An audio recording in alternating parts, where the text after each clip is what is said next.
right, well, in the interest of time, we're going to go ahead and get started.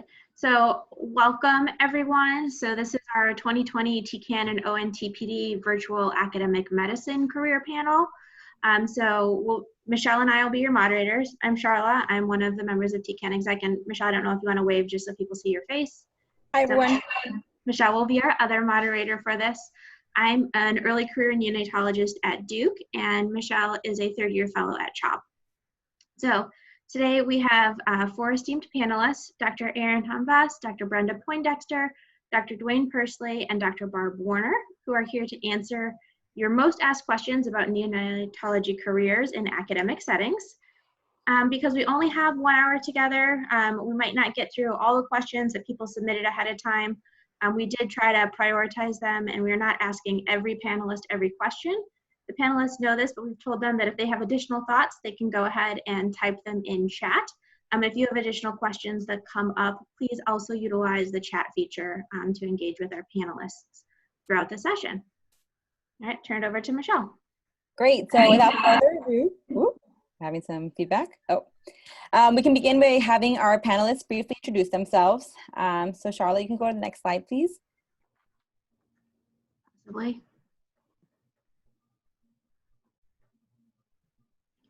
Perfect. So we can start with Dr. Erin Hambas. So I won't take up much time. I'm Erin. I'm at Lurie Children's and Northwestern University, and I've been in the current position for a little over 6 years, and so happy to entertain questions as they come along. Great. Next up, we'll have Dr. Brenda Poindexter. Hi, everyone. I'm now at Emory and Children's Healthcare of Atlanta. I've been here for a whopping 1 month. I see a couple of my former fellows from Cincinnati online, so hi to you guys too. Yeah, I echo what Erin says. I'm really excited to be part of this panel and, just to lend any support to you all as you begin this next phase of your careers. Great, thank you. Next up, we'll have Dr. Dwayne Pursley. Hi, folks. I'm Dwayne Pursley. I'm at Beth Israel Deaconess Medical Center in Boston. There's clearly a Northeast bias to my training and career experience, but I actually spent the first 22 years of my life in Northern California.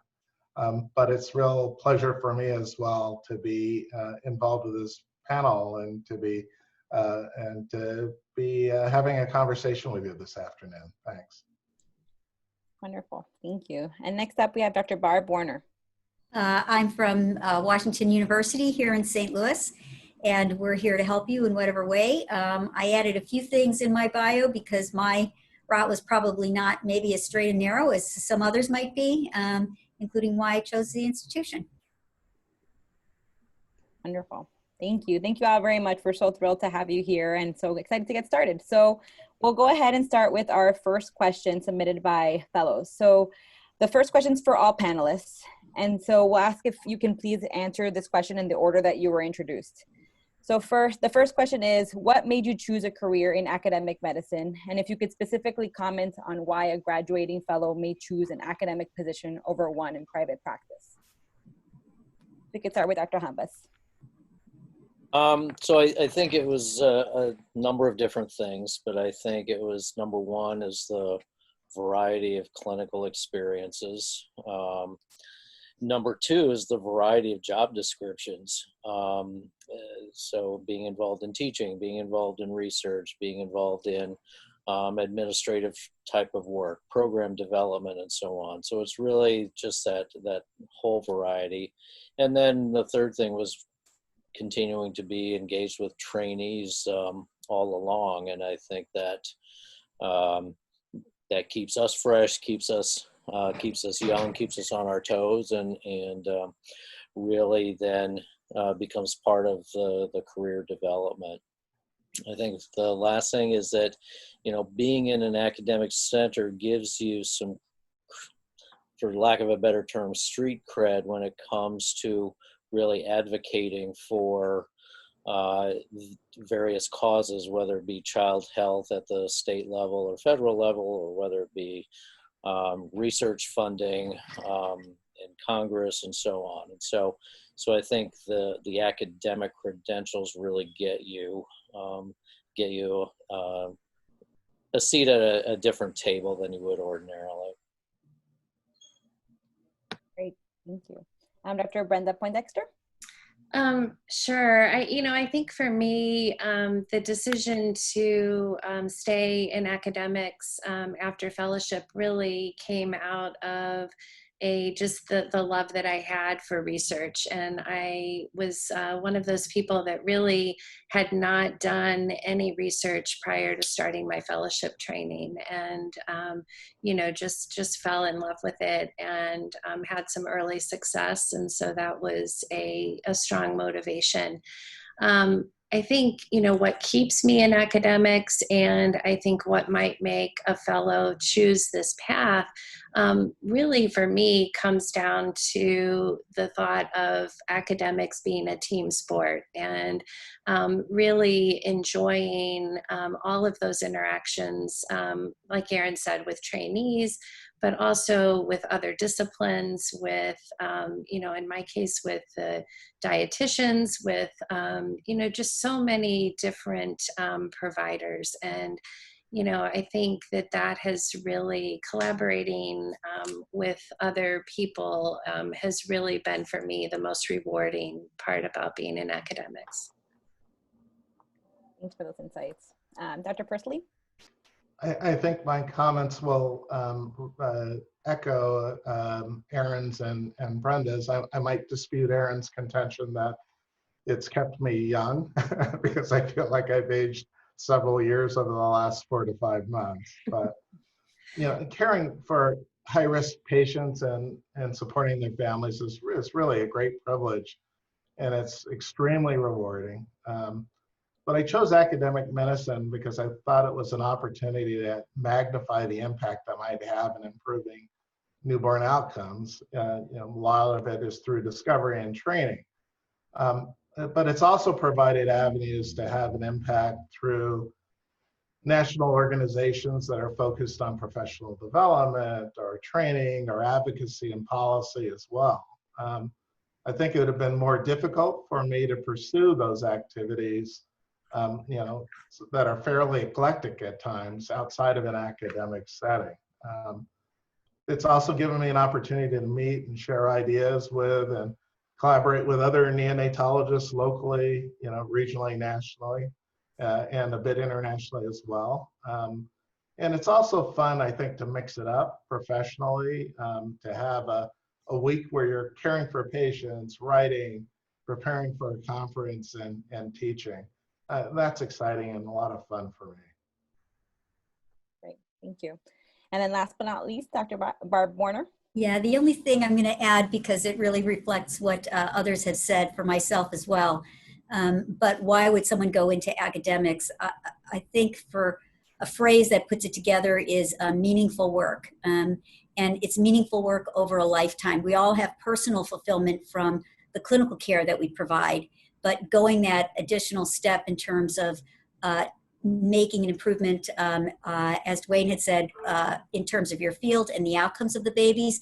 And what does that mean to me in terms of my meaningful work and what keeps me going over the course of 20, 30 years. And sometimes that changes in terms of what that meaningful work is. And that's okay too.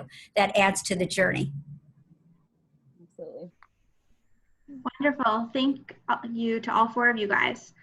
So we're going to move into a couple more targeted questions. I just wanted to pause and say if anyone else wants to turn their videos on and make this a bit more engaging for our panelists, that would be great, but no pressure if you don't want to. So our next question will be for Drs. Pursley and Warner. And the question is, how is COVID affecting the hiring and recruitment process for jobs in academics? For example, are you interviewing the same number as people as normal? More since it's conducted over Zoom and there's no financial impact of flying someone out, or is it about the same? Also, if you can comment on if applicants should anticipate that the timeline be any different this year for job hiring. Thanks. Wow. in some ways, this is an easy one because if you've seen one neonatology division or department's approach to hiring and recruitment during the pandemic, you've seen one approach, I think. Yes. That, there's a tremendous amount of uncertainty about when and what to expect. Let's just acknowledge that. And opportunities to invest in people are largely reflected, unfortunately, by finance, and clinical revenue is a major component of finance. And although neonatology may haven't been directly affected during the initial surge, there's no certainty about what will occur down the line in terms of clinical volume. It's also not clear what will happen with the payer mix of NICU populations, and there could be reductions in commercial payer revenue as the workforce is affected. And all of these things kind of, I think, have an influence. Neonatology, because it's traditionally a revenue center in pediatric departments, is often relied upon, as I think many of you are aware, to support other divisions.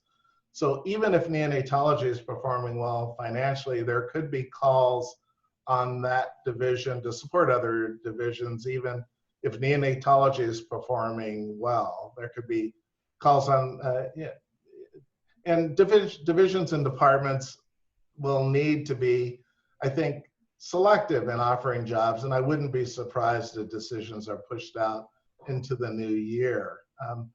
All of this said, I think the news that has been coming back has, I think, overall been encouraging. I don't know what the fall will look like, but as we push decisions downstream, I think there may be more courage in sort of pressing forward. I wouldn't get discouraged. I'd be persistent. It'll be especially important, I think, for you to put your best foot forward, to take advantage of those opportunities. And some of those opportunities may be late breaking. So be prepared for that as well. And for those of you who aren't in your third year of fellowship, this hopefully will help inspire, a real commitment and purpose to getting as much out of your fellowship as possible, to really diving into your academic and quality improvement projects, to learn as much as you can, to be able to present yourself as a candidate when it's time, in view of some of these unknowns and some of these challenges. Yeah, I would add that, budget cycles usually start in the fall.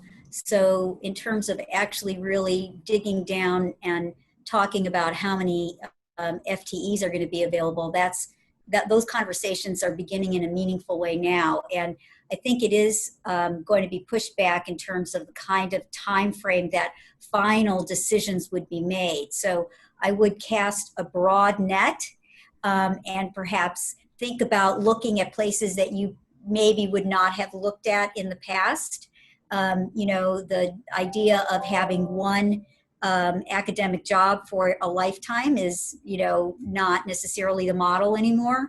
So we are certainly interviewing people that we would be interested in. I'm not sure we necessarily are interviewing more. We're certainly not interviewing less, but we're looking at qualified applicants. I think most people have areas that they're perhaps targeting and that they're continuing to target, because even though there's no cost from a transfer or bringing someone in standpoint, there's still time that you're asking faculty to do those Zoom calls. There's still just so many Zoom calls that you can take in a day. And so all of those things still hold true. So cast a broad net, and I would say the timeline may be somewhat delayed. Great, thank you. This next question is for Dr. Warner and Dr. Hambas. Is it important to have a pre-identified mentor if you're switching institutions from fellowship?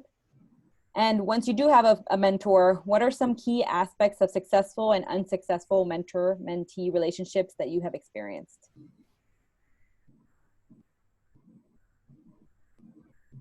Go ahead, Barbie. Aaron. Oh, all right. All right. You are, H comes before W, or age before beauty. I don't know which. Clearly the latter.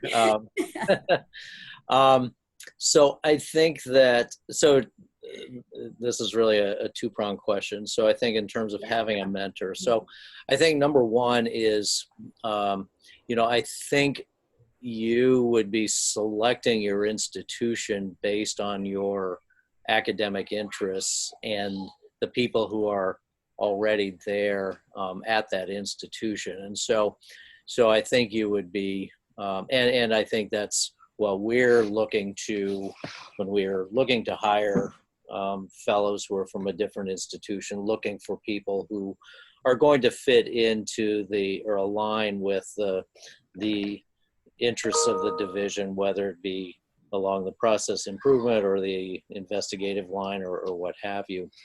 And so I think we're looking for people initially who would have built-in mentors as they're changing institutions. So while I wouldn't say that it's crucial to have a pre-identified mentor, I think that's just inherent in the hiring process and in the why somebody would choose the particular institution they're going to. That being said, if you don't have anybody who's pre-identified, I think that it's fine, but I think it takes a little longer than to just kind of get a foothold and move on to your own career development. I think in terms of successful and unsuccessful relationships, I think the key to a successful relationship is really for the mentee to keep your eyes on the bigger picture of things. And so while there may be personality differences, you may not see things in the same way. I think as long as A, your mentor has your back, and B, you have, you're able to continue to focus on the bigger picture. How can I put the whatever differences or challenges there are aside in order to get to that bigger picture, I think is one key to success. Now, and this is mostly in the investigative realm. I think in the clinical realm or other academic advisory realm, most neonatology divisions are really quite large, and so you have a variety of people who you can choose from. And so if one doesn't work out, you can always, there are a variety of informal mentors as well as formal mentors as well that you can tap the brain on. And I think any academic neonatologist in a division is going to be really interested in helping the junior people achieve success. Tagging on to what Aaron has said, I think there is maybe a difference in terms of what your job is going to be when you go to that institution. If you're in an investigative track and you're going to be doing basic science research, I think that having an identified mentor before you go there would be really important, so that usually when you're coming out of fellowship, you're not ready to start up your own lab. So you're trying to work within the realm of people that can help advocate and advance your career. For individuals on the clinical educator track, which also has a scientific advancement within that realm, there can be more people both within the division, and don't discount the people outside of the division.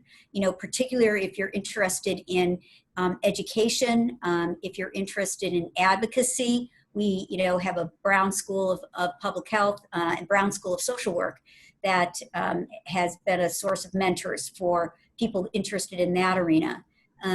So there are people both inside and outside. I think having an identified mentor, if you're coming into a basic science career and you're going to be in a laboratory is crucial. If you're in a more clinical educator portfolio, that may, having, as Erin said, having someone identified ahead of time, but that may also happen more organically, and particularly for clinical mentors, having that first year and having time to develop who those mentors are within your institution, and having time to look around within that institution and find out who those mentors are is also very, very reasonable and a good path. Right. Thank you both. Our next question will be for Drs. Poindexter and Persley. And so this question is about collaboration in academic medicine. So specifically, do you work on projects with people from other institutions? How do you initiate this, and how do you sustain the collaboration? Do you want me to start, or? PO before PU, Brenda. Yeah, so it's a great question, and I've spent, the majority of my career working on multi-center clinical trials, and so collaborations have been a tremendous part of my academic journey, and I think, again, the part that's really brought me so much fulfillment. I think that it's incredibly important, to work on projects with people from other institutions, and hopefully a good mentor or even a division chief will take on the role of sponsorship and really, promoting your interest to senior leaders at other institutions, so that you can have opportunities to collaborate with other people. I think, you can also identify people that you see as leaders in your area of interest and reach out to them. There are programs through SPR that can connect you with mentors and collaborators, and I think those are great. I think take advantage of opportunities, whether you're at a meeting, just to build relationships with people, so that when they are putting together, projects that you're somebody that they know and that they think about. And then I think the second part of how do you sustain it, I think when you get involved in a group kind of project, be all in, do your part, do what you say you're going to do, be the first one, to meet the deadline. If someone asks you to, review a paper or review an abstract, and, just be a great teammate. And that's what will drive people wanting to have you involved in the future. So this is clearly a strategic mistake on my part, because Brenda is the model for multi-institutional collaboration. The Harvard program is unique. It doesn't have a university hospital, but it has these mega teaching affiliates with neonatology programs that are separate but collaborative, and it supports a shared fellowship and follow-up program. But it's also an opportunity for shared clinical and research projects. And really, all it takes is two people with a shared idea to get started.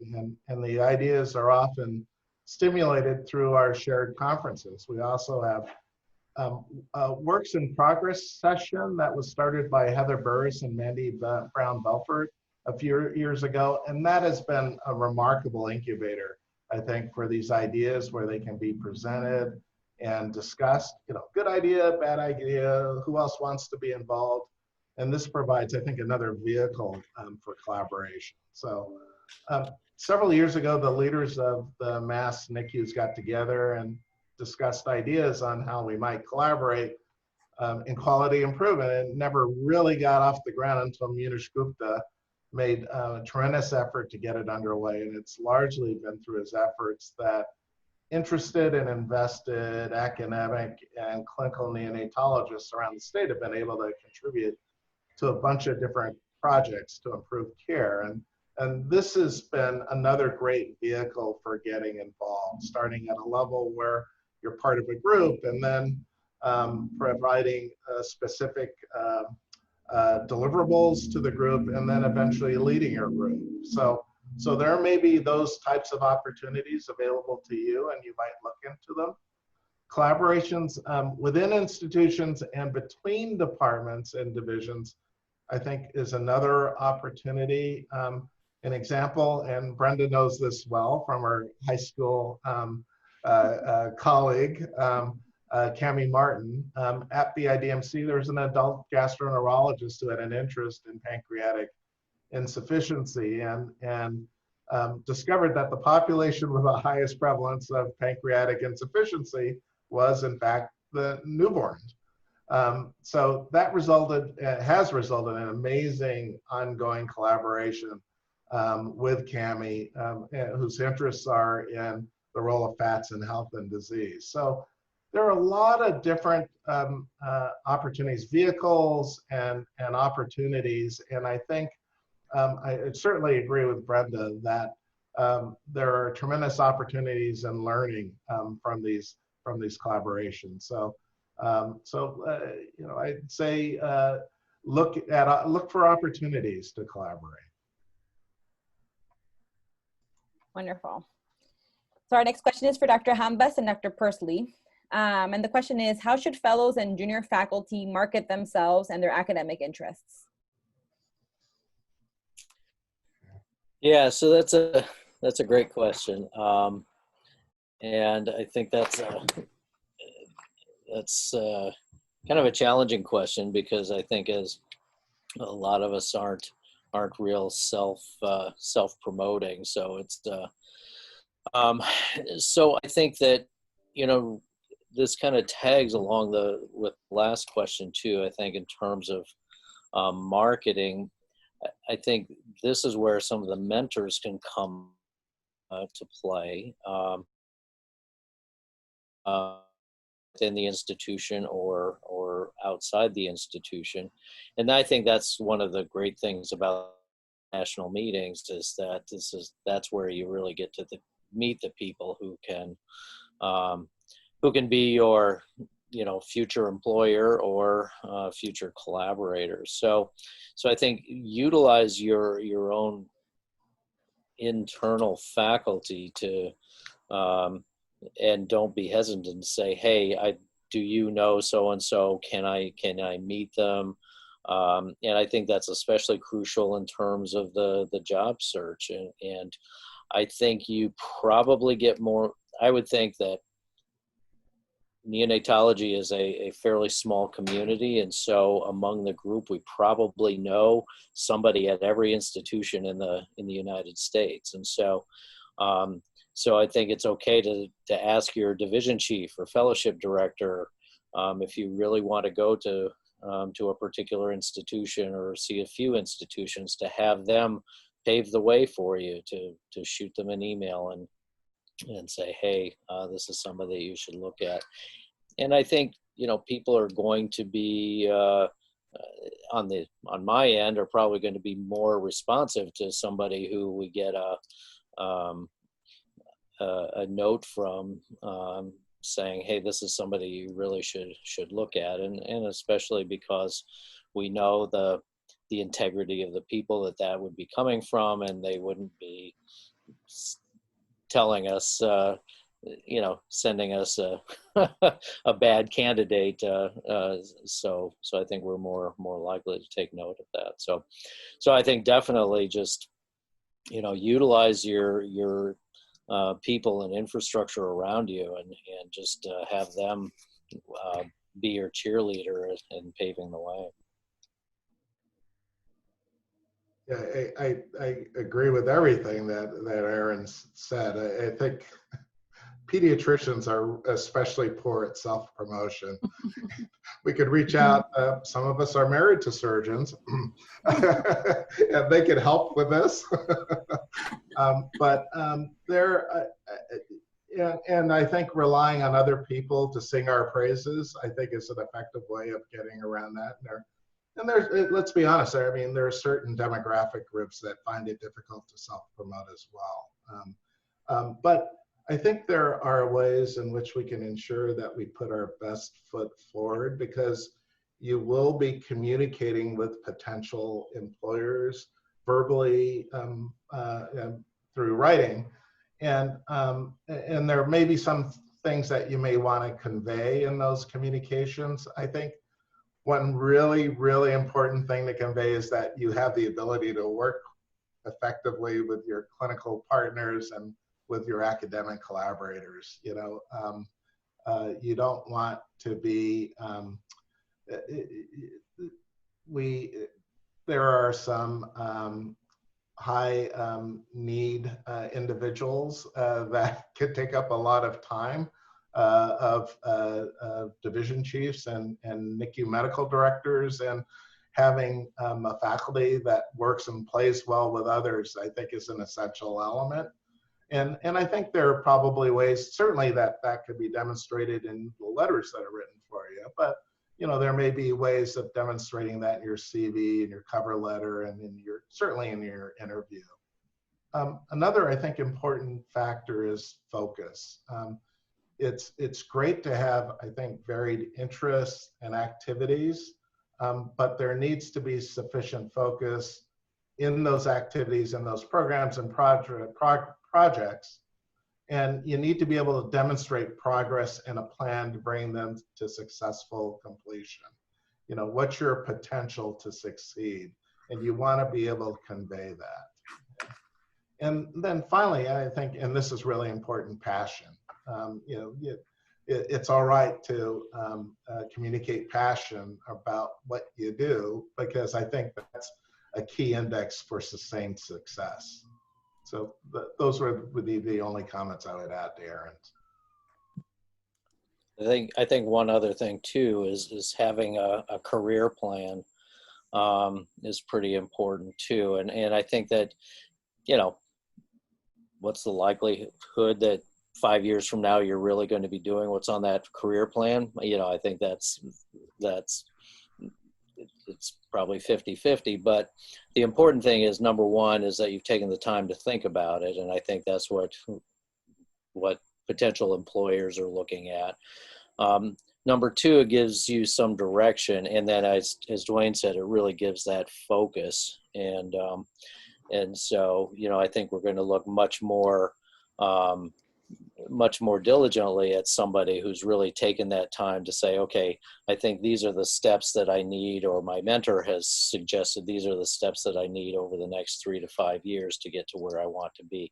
And that's irrespective of whether it's an investigative position or a clinician educator position. You need to acquire skills, and trying to say, okay, and these are the skills that I really want to acquire over the next period of time. Wonderful, thank you. And don't kill me, Michelle, I'm deviating for a second from our script because someone popped into the chat and asked about how detailed does a 5-year plan have to be. And just because Aaron was commenting on that, I wanted to see if any of the other panelists had any additional comments about how detailed a 5-year plan needs to be when people are interviewing. Any short thoughts? I think it links to what Aaron was saying. It's that, and actually what Dwayne was saying also, that you're, at this point, you're focusing on one area of expertise, or you're trying to develop one area of expertise. And at this moment in time, this is how you see you're going to bring that forward. That is probably, in terms of detail, do you have to say, I want to be, you know, a program director, I want to be a medical director. If you know that that's ultimately what you want to do, it's good to put that in there. But that you want to have identified what arena you're going to be working in. I want to develop my skills in quality improvement so that I can lead a quality improvement team. I want to develop my skills in education so that I can move to be, you know, one of the residency directors. From my standpoint, that's what I would suggest, but I'm open to others. Wonderful, thank you. So I'll move on to our next scheduled question, which is for Dr. Hambas and Dr. Poindexter. And it's, how should fellows and junior faculty think about asking for protected time or securing protected time And specifically, can you comment on those who have less traditional research paths, such as education, QI, clinical work, ethics, global health advocacy, some of these kind of newer areas of scholarly work within neonatology? Aaron, A before B. So I I always have to be the trailblazer here. Yeah. um, yeah. So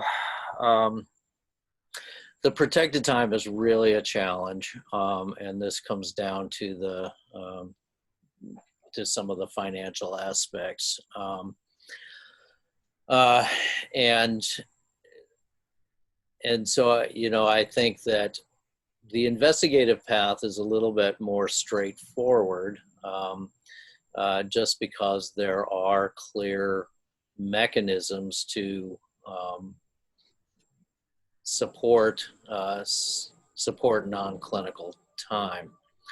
And I think this is where it really becomes a challenge for even third-year fellows, unless they've had a clear trajectory and have really demonstrated the getting their publications, or one or two publications, or even some small grants. It is really challenging to be able to have extramural funds or that supported non-clinical time, unless the institution has some internal mechanisms for the and again, usually those are pretty competitive, because it's not just neonatology, it's the entire, at least for our institution, it's the entire Department of Pediatrics, and there are maybe 3 or 4 kind of bridge or transitional types of positions available. So that becomes a challenge. The non-investigative pathways is even more challenging, and so that's where if there are opportunities to take some administrative or leadership roles, that there might be some ability to support that. I would say that typically for the clinician educators, though, you're probably going to be expected to be an 80% clinician for the most part, maybe 70% if there's some special skills or other things that you bring. And then the unfortunate reality is that you have to start buying your time, and that means if you find there are administrative resources, and I know, like in our institution, there may be leadership positions that come up, and they, even for very junior people, if it's a specific need that the institution has, that there might be some 5% time or 10% time that's provided for. So, and again, as Dwayne said, I think this is going to be one thing, something that's going to be institution specific in terms of what those resources might be available. But I think it's going to be a tough sell to just kind of go in and say, I have no resources, I have no trajectory, I have no no things on my portfolio, but yet want to have 80% protected time. I think that's going to be very challenging. Yeah, and I would add, for the non-lab-based kind of paths, that I would almost encourage you to ask the question, why would you want time away from the clinical realm, when, if you're doing clinical research or you're doing QI, you really need to be in that clinical setting to hone your skills there, and just to adjust to the different level of sort of responsibility that being an attending brings.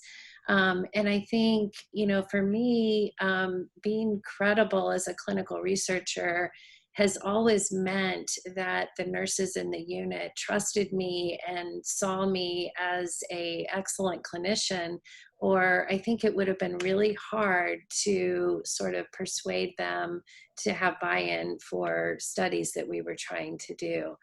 I would echo what Erin said. I think, you know, with some of the financial constraints, especially with COVID, you know, I think asking the question of what does the sort of job description of a full-time clinician look like at a particular institution, you know, it's not going to be 48 weeks of service. And so just by pursuing a position in academics, you are going to have some built-in time to pursue, you know, some of these other scholarly interests. And I think, at least from my perspective, that would be a way for candidates to really stand out and to market themselves by not really even asking, you know, to be protected from time with the babies to begin with. So. Yeah, and I think you know, there are a couple ways of looking at it. So, you know, at our institution, an 80% clinical position probably ends up being something on the order of 20 to 24 weeks on service in some clinical service. That means you've basically got half the year to pursue your academic interests. Mm-hmm. And so, so making the most out of that time and being as productive as you possibly can, I think is really what's going to be crucial. You know, I think the other thing too is just to get back to that financial reality is that for an investigator who is needing 75-80% protected time, you're basically asking the institution to invest something on the order of $500,000 in you over a course of about a 3-year period of time. And so, which is kind of what it takes to start getting those grants and things. And so, you know, just so you understand what kind of dollars we're talking about when we say these kinds of things, it's not insignificant. Great, thank you guys both for your input. This next question is for Dr. Poindexter and Dr. Pursley. So what steps should early career faculty take to achieve leadership positions? Are leadership positions viewed or valued differently depending on whether they're within your institution or a larger body such as the AAP? Dwayne, do you want to go first on this one? Sure, Brenda. First, I think, you know, first, time is valuable. So pursue opportunities that you feel are important, or secondarily that your chief feels are important, and approach it incrementally. I would say, you know, develop comfort and confidence by getting involved, you know, as a contributor, a committee member, or whatever, and then look for opportunities to lead. It may help at times to find a more experienced partner or support, somebody who might be in the background to sort of help you along. Think of ways to double dip, and I think this is important. Is there an opportunity for scholarship in addition to the primary goal? And it may affect, you know, your approach. You know, you should document your methods well. It may affect the way you collect data. Regional and national leadership opportunities generally result from networking. So consider attending conferences and meetings that align with your interests. From an academic standpoint, leadership has value, but often to a point. There has to be substance as well, and that's more highly valued than the numbers of committees you might be involved with. In some institutions, it might be a surrogate for reputation, and that can be quite important for promotion. In others, there may be greater expectations. You can almost think of leadership roles as quality improvement, whereas some institutions are much more interested in firm outcomes than they are in process goals. Okay? If there are opportunities to combine leadership roles with scholarship, take advantage of them. And institutionally, leadership roles are valued, but not necessarily rewarded. So keep that in mind. So you need to do it because you enjoy it, not because it's a means to an end.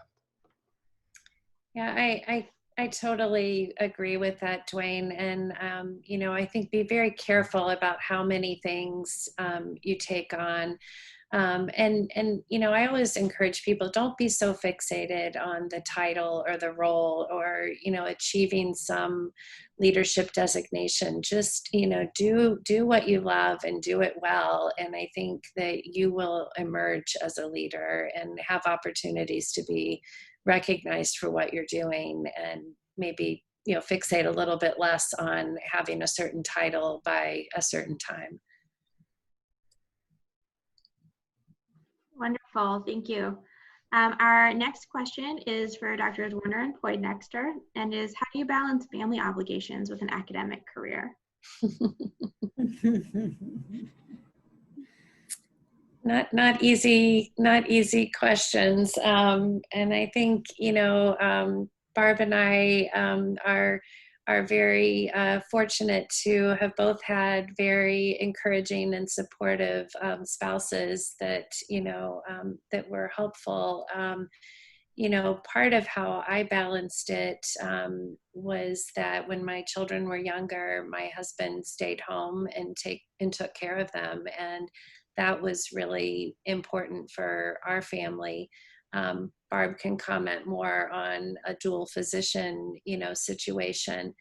But I think especially, you know, for the women, I think, you know, try to be gracious with yourself and to realize that there are going to be different seasons where you are going to do certain things well and others are going to need to be on the back burner. And I think, you know, just sort of make sure that you're being kind to yourself and managing those expectations. You know, you know, not all of my daughter's school projects were, you know, the first rate quality that some of their classmates were. And, you know, that's okay. And I think we just have to, you know, sort of just be gracious with ourselves. And, you know, I think keep things in perspective and, you know, realize that you just have to do the best you can and find mentors, find, you know, colleagues that are going through sort of the same challenges, and make sure that you have a support system of other people that can help you with some of those aspects of balancing family and career. Yeah, so I really think probably the number one important thing is what Dwayne and Brenda both said, which is love what you do. Because if you love what you do, if you love, like, you don't have to like it every day. Like, I don't like my job every day. You know, sometimes I'm like, I don't want to go to work today. But ultimately, underlying what I do, I love what I do. And so having that kind of energy that you can then bring back to the home. If you're emotionally drained every day because you don't love what you do, you're going to bring that back home to your family. So I think that's probably one of the most important. Second, I would say, you know, so, you know, my husband, I don't know if Dwayne was talking to me, my husband is a pediatric surgeon, and he was trying to set up a, you know, basic science lab, and I was working in a basic science lab. We were trying to get our K awards, and it was, and we had, then we had children on top of that, you know, and so how do you balance that? And I think what Brenda said is there are times where you do things in your career, both at home and in your career, and you say, okay, you know what, I can't do this right now. And then you make that decision, you just move on, because it's a marathon. You know, my career path was not necessarily straight and narrow. And so there are lots of twists and turns in it. So identifying what your priorities are and what are the most important things, and moving on from there. And then the last thing I will say is, so, you know, back when we were both starting out, I was like, hey, this is 50-50. you know, my husband was clearly not in the 50-50 range. We were of an era where it was, 10 maybe and 90. But even 50-50, it's never 50-50. It's always 100-100. Okay. Both people have to give 100%. And you have to really be, as Brenda said, kind to yourself and kind to your spouse or your partner or your significant other or your children or even your dog. You just have to be, you have to have a little bit of humor in what you do and give each other a lot of space. So we're still working at it.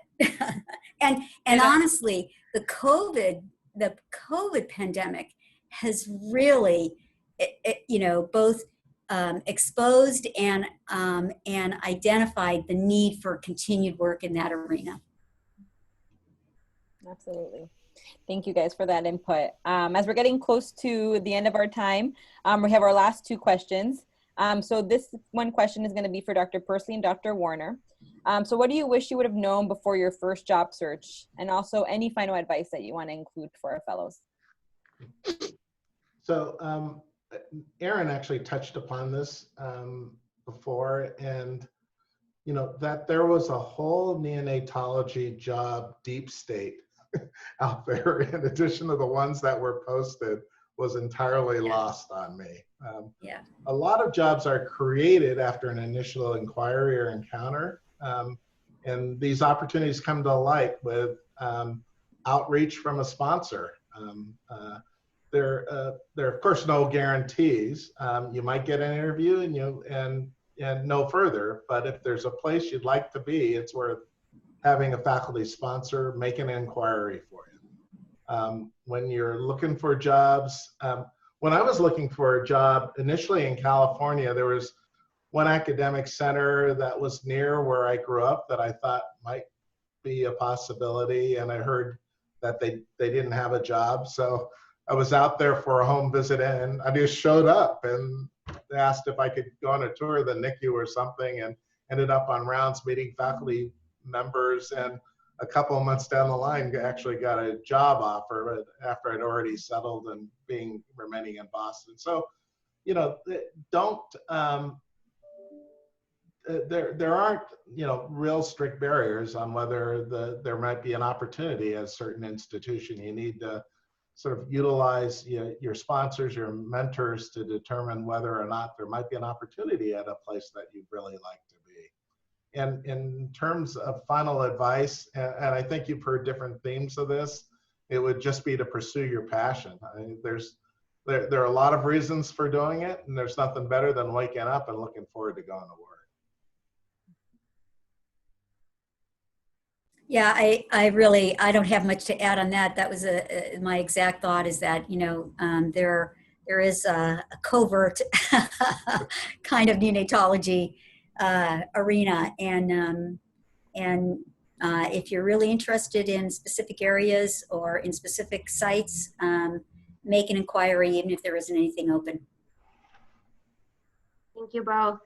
And so then the next one will be for Dr. Hombas and Dr. Poindexter. Kind of similarly, what's the biggest mistake you see early career faculty making, and what would your final advice be to our group?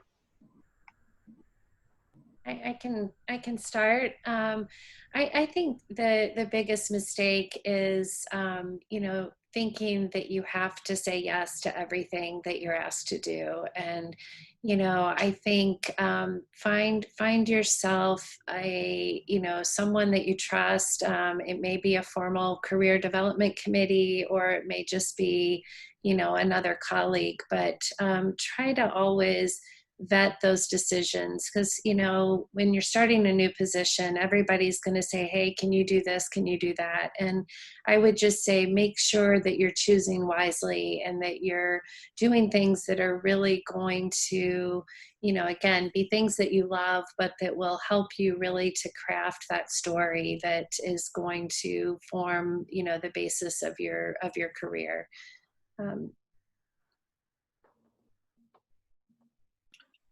Yeah, I think that I think you've heard it echoed several times, is that focus. And you know, I used to be so impressed by all these people who said, well, I've got these 5 different projects going, but then you know, then you realize, well, you know, what you really need to do is have one project and go as deep as you can. And so I think that focus is really the key thing, but at the same time being open to unique opportunities. And I think that sometimes it's hard to know what those unique opportunities are when they're staring you in the face. But I think if there's a need that arises and you say, hey, I'd really like to do this, I'd like to be the person taking this on, then you know, discuss with your mentors and your just to say, okay, does this align with my career goals? Is this a total deviation going down a blind alley, or is this something that really is going to make a difference? And so I think that you know, focus, but yet watch for those unique things that might come your way. Thank you. It's been really great advice all around. You guys actually gave your final comments faster than we anticipated. So we're going to do what we're going to call rapid fire with a couple of the questions we got in our last 3 minutes. So whoever answers first in like 20 minute response. Okay. So one of them is, so if people are geographically limited and they potentially take a private practice job in the short term, what tip would you have if they wanted to re-emerge into the academic world in a couple of years? Silence. I mean, I know a couple of people that were in private practice. I know 2 people that were in practice. One is actually a division director now. So I think, again, it goes back to what Erin said. If you can, within a private practice arena, find an area of focus and continue to try to do scholarly work, I think that will help you. Perfect. Our next one is just about timeline. When should people start sending their CVs and resumes and everything to division directors that they're interested in? Now. Yeah. Yeah. All right. Next one is, are people open to partial FTEs if you only see a job posting for a full-time job, but your personal situation lends itself more to a partial job? How should you approach that? I think that, you know, I think most people would be open to whatever. I think we have to be flexible and trying to understand personal needs, and you know, if you can make that kind of investment, then knowing that it's only half an FTE, you know, that's fine. But I think you know, I wouldn't be discouraged by doing that. I might follow up with a piece of advice that I got from a former division chief, is that when you need something, it's best to ask, because the worst that can happen is they'll just say no. That is great advice. And then our last rapid fire one is people who might be on a H1 or a J1 visa. Are you guys viewing those applicants any differently, or are there financial limitations to hiring people on visas this year?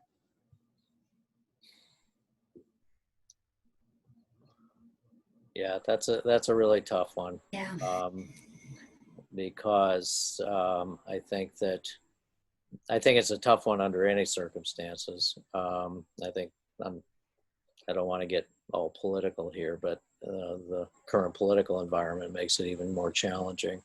But you know, I think the institutions are, in these kinds of situations, are asked to provide a commitment, as well as not only a financial commitment, but also a long-term commitment. And I think institutions are a little bit challenged to do that at this point.